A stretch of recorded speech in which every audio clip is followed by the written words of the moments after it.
discover how a treasure turned into coal simply by wanting to unearth it? In a forgotten corner of history, in a village near the old dam, Don Santos lay bedridden, afflicted by an illness that had slowly consumed him.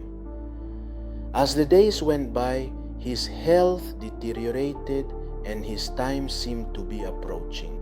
Aware that his time was running short, he decided it was time to reveal a great secret he had kept closely guarded for many years. He called his grandson Francisco and asked him to close the door tightly and sit by his side. In an atmosphere filled with mystery, Don Santos began to tell him the story. At the top of the hill called El Encino near the dam, we left a mule load full of gold coins in a large clay pot. He began to speak while his voice trembled. That pot with its wide dome had been intended for Doña Josefa, famous for her burro barbecue. That gold was a payment we had to take to the main hacienda of the town after selling hundreds of heads of cattle. Continue. Don Santos vividly recalled the day he was commissioned along with 8 men. They set out at dawn, but someone found out about their mission and would ambush them. And 2 of his men went ahead, 2 behind, and 4 with him. Suddenly, the sound of gunshots rang out in the air with an echo of betrayal. They ran towards the hill, seeking refuge in the woods. He narrates with anguish how they had left the mule and hidden the load of gold among the dry leaves and stones. And he comments that while my men were digging to hide the treasure, I was wounded in the arm. Adrenaline was coursing through my veins as I ran through the bushes trying to escape my pursuers. I managed to hide, but the wound was making me lose strength and a lot of blood. And when I finally found myself safe, I fainted at the side of the royal road.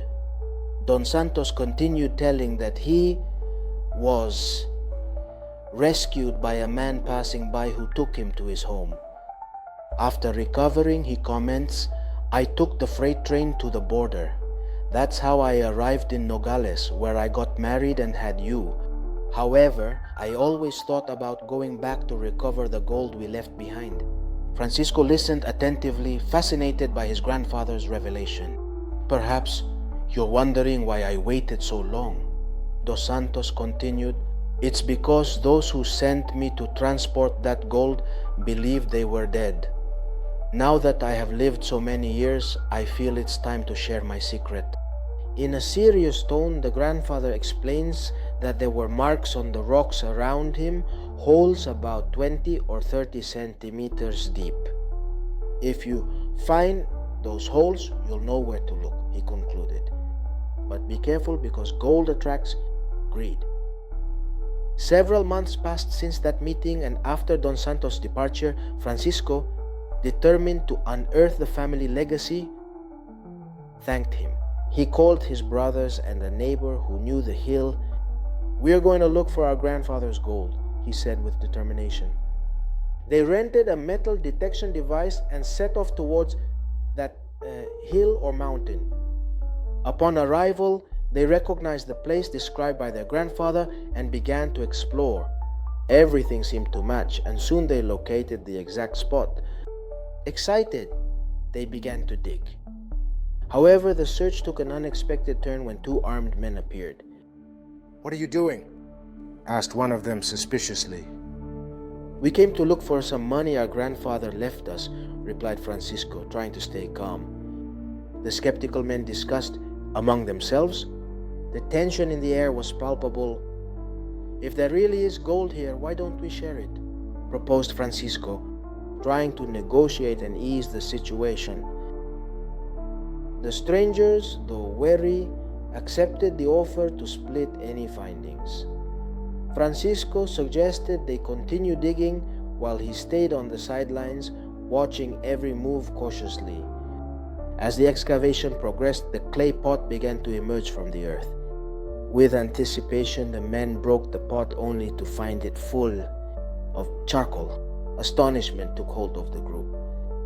This must be a trick, shouted one of the men. The gold must be further down. After a brief debate, they decided to keep digging, but the ground was very hard and compact. Soon they realized that nothing else had been buried there. And bewildered, they withdrew, each with questions and speculations about the mysterious legacy of Don Santos. That experience left a deep mark on Francisco and his brothers, of course reminding them that the secrets of the past are often intertwined with the greed and distrust of the present. The story of Don Santos laden with gold and the mystery of the clay pot became a family legend. A reminder that sometimes the true treasures are not those that can be seen, but the secrets we carry in our hearts.